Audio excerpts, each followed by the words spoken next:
집중 마켓 전략 시간입니다. 8월 18일 목요일장 함께하고 계시고요. 오늘도 양우석 해설위원님과 함께합니다. 어서 오세요. 네, 안녕하십니까. 네, 반갑습니다. 네. 자, 미국의 9월 기준금리 인상에 대한 우려감이 어느 정도 완화되면서 코스피가 상승 출발하는 모습을 보였습니다. 그래도 그 상승폭은 강보합 수준으로 우리가 볼 수가 있겠는데요. 환율에 대한 고민이 아직은 남아있는 것 같습니다. 큰 추세를 변환시킬 만한 변수가 크게 작용하지는 않지만 그래도 시장에 어느 정도 근심거리로 남아있는 모습인데 구체적으로 확인을 하고 시작을 해보도록 하겠습니다. 네, 그 환율 변수가 사실 만만치 않은 구석이 좀 있죠. 하지만 그 환율에 가장 큰 영향을 미치고 있는 것은 역시 미국 금리 인상 문제입니다. 간밤에 미국 유럽 증시 또 현재 진행되고 있는 아시아 증시를 살펴보면 각각 그 시장의 반응이 다르다는 것이죠. 간밤에 유럽 증시는 급락했고요. 미국 증시는 막판에 만회를 하는 그런 모습. 현재는 니케이 지수가 급락을 하고 반대로 코스피 지수는 좋습니다.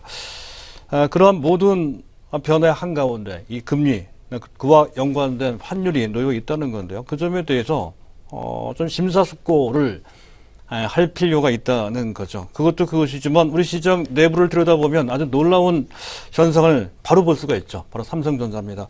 삼성전자가 드디어 충분히 예상 가능했던 것입니다만 사상 최고가를 갱신하며 이 무거운 대형주가 무려 4% 넘게 근 5% 가깝게 급등을 하고 있다는 건데요. 내일이 갤럭시 S7 출시 날이죠.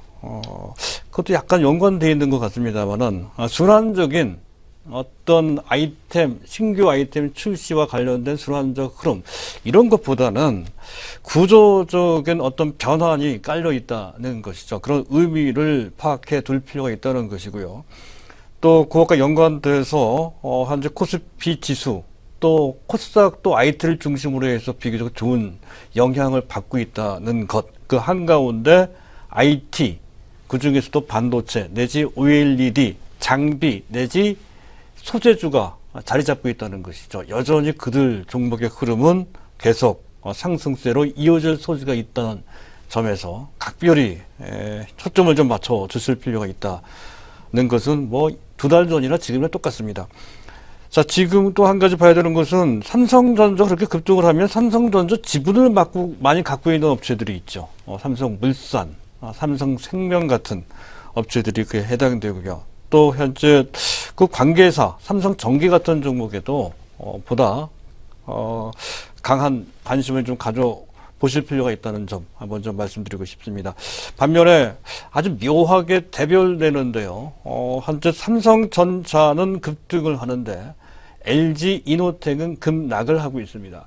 LG이노텍은 애플에 대한 의존도가 좀 높은 사업 구조를 갖고 있죠. 삼성전자는 피는 듯한 느낌이 들고요. 애플과 상당한 연관 관계를 갖고 있는 LG이노텍이 그런 정도의 흐름을 보인다면 애플은 좀 현재 지는 듯한 느낌을 좀 받는 흐름이 글로벌적 관점에서도 나타나고 있다는 것을 간접적으로 우리가 이해할 수가 있습니다.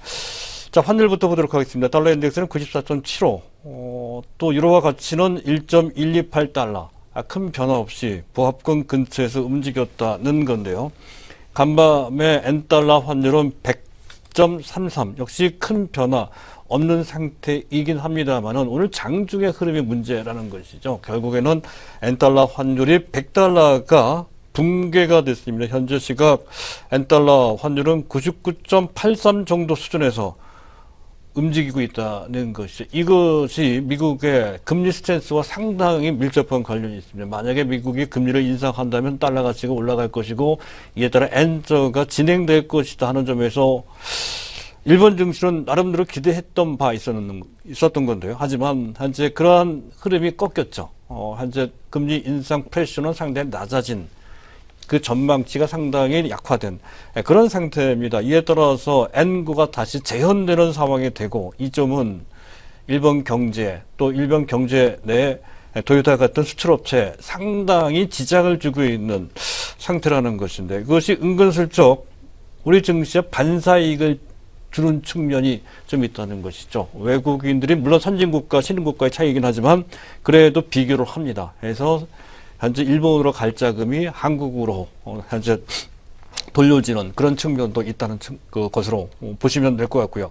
원달러 환율은 1106원에서 약간 1107원 정도로 큰 변화 없는 그런 모습이고요. 원엔 환율은 1108원 정도에서 조금 더 올라가는 듯한 그런 모습으로 현재 진행되고 있습니다. 현재 이 모습을 보면 현재 엔화는 지금 현재 원화 대비로도 지금 절상적으로 움직이고 있다는 것이죠. 그리고 원화는 계속 절상치이긴 하지만 엔화와 비교해 봤을 때는 오히려 절하되고 있는 그런 상황으로 전개되고 있다 하는 점을 알 수가 있습니다. 그 점은 그만큼 엔고가 아주 가파르게 진행되고 있다는 것을 뜻하는 것이고요. 자, 위안화 고시 환율입니다. 6.6273으로 고시가 됐어요. 0.0207 위안만큼 올렸다는 건데요. 0.33%만큼 절하시켰다는 얘기입니다. 가치가 좀 떨어졌다는 얘기가 되죠. 어제는 절상시켰거든요. 똑같은 폭입니다. 0.33%. 전일은 절상시키고 오늘은 절하시켰습니다. 묘하게 균형을 찾아가는 듯한 좀 SDR 편입이 다음 달이죠. 그 전까지는 시장에 순응하는 미세 조정 차원의 그런 움직임이 지속되고 있다. 이렇게 볼 수 있겠습니다. 하지만 그와 관련된 변수는 여전히 남아있다는 것이죠. 계속 관찰을 하면서 어떻게 움직이는지 또 시장에 어떤 영향을 미치는지 봐야 될 것 같고요. 유가가 계속 올라가고 있습니다. 46.58달러. 전일 대비 0.45%만큼 많이 올라간 상태인데요. 특별한 호재가 있었던 것도 아닌데도 불구하고 추가적으로 더 상승을 하며 최근 일주일간 무려 12% 가까이 폭등을 하고 있는 그런 상황이라는 것인데요. 호재가 있었다고 한다면 에너지정보청 매주 전지날짜 수요일날 그 전주에 원유 재고량을 발표를 하죠. 모처럼 만에 지금 현재 재고가 줄었습니다. 250만 배럴 줄었다는 건데, 하지만 미국의 최근 통계를 보면 일일 원유 생산량은 조금씩 늘어나고 있죠. 이 점은 사우디도 마찬가지고요. 러시아도 마찬가지입니다. 공급량은 늘고요. 또 얼마 전 국제 에너지 기구에서 언급했듯이 현재 에너지 수요는 약간씩 줄어드는 그러한 상황입니다. 여전히 공급 과잉 상태고요. 그럼 공급 과잉 상태가 현재 금년뿐만 아니라 내년까지도 계속 이어진다는 전망과 그와 관련된 자료가 계속 나오고 있는 상황입니다. 그럼에도 불구하고 유가는 올라가고 있다는 건데요. 그 점은 전략적인 측면이 있다는 점을 말씀드린 바 있었습니다. 따라서 현재까지는 아직 원유가가 충분히 안정된 것은 아니다는 점에 대해서 항상 주의를 해야 될 것 같고요. 우리 증시와 연결시켜서 본다면 유가가 갑작스럽게 급등하는 것은 특히 석유 제품, 에탄올 중심으로 한 기초유품 및 ABS, 즉 합성수지 등 이러한 고분자 화합물까지 다 포함이 됩니다. 그들의 마진이 좀 훼손될 수 있는 변수가 된다는 것이죠. 제품가는 조금밖에 안 오르는데 원료가 들어간 나프타 가격이 올라가기 때문에 그렇습니다. 물론 단기적인 현상입니다만 어쨌든 그 자체가 일단 단기적으로 부담이 된다는 것이고, 최근 그들이 실적이 좋음에도 불구하고 주가가 별반 신통치 못하게 움직이는 원인이 된다 할 수 있겠는데요. 반대로 유가가 약간 내려오고 제품가가 올라가는 상황이 되면 마진이 보존되거나 또는 좋아지겠죠. 그때는 오히려 기회가 될 소지가 있다는 점에서 역시 계속 초점을 맞춰서 보실 필요가 있겠습니다. 자, 그리고 어제 FOMC 의사록이 공개가 됐죠. 시장에서 예상했던 것에 크게 벗어나지 않는 그런 내용이었습니다. 고용 부분이 상당히 좋아졌다는 내용이 들어가 있었고요. 그를 기반으로 해서 경제 여건이 미국입니다. 전반적으로 개선되고 있다 하는 내용.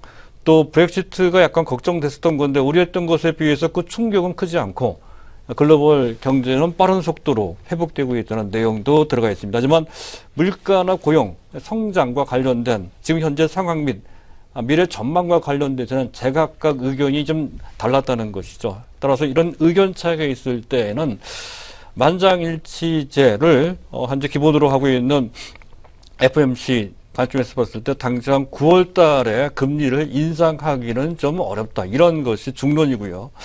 따라서 전반적인 의사록의 내용은 이런 의미를 담고 있다고 할 수 있겠습니다. 전체적으로 비둘기파적 9월 달에 금리 인상 가능성이 다소 시사된 바 있으나 현실적으로 봤을 때 그 가능성은 상당히 낮아진 상태이며, 동시에 빨라도 12월 달인데요. 12월 달에 금리를 인상한다 하더라도 그 확률은 절반도 채 안 되는 그런 정도로까지 금리 인상과 관련된 압박 강도는 상당히 낮아진 상태다 하는 것이고, 이를 바탕으로 해서 글로벌 증시가 미국 증시도 막판에 FOMC 의사록이 공개된 직후에 반등에 성공했던 것이고, 오늘 우리 증시의 강세도 그를 기반으로 한다는 것이고, 그 반대로 니케이 지수는 급락하고 있는 것이다. 이렇게 이제 해석되는 것이고요. 하지만 여기서 중요한 것은 생각보다도 미국, 유럽, 우리나라도 마찬가지입니다. 일본도 마찬가지죠. 미국의 금리 인상과 관련된 변수에 대해서 상당히 예민하게 반응을 하고 있더라 하는 것이죠. 그만큼 현재 지수 위치가 높고, 또 현재 지수 위치가 높은 것이 유동성을 기반으로 해서 올라온 측면이 상당히 강하죠. 그런 측면에서 본다면 금리 인상과 관련 여러 가지 변수가 아직까지는 시장에 미치는 영향이 제한적이긴 하지만, 시장에 관련된 여러 가지 부정적 변수를 현재 내놓을 수 있다는 점에서 경기를 늦춰서는 안 된다 하는 그런 관점입니다.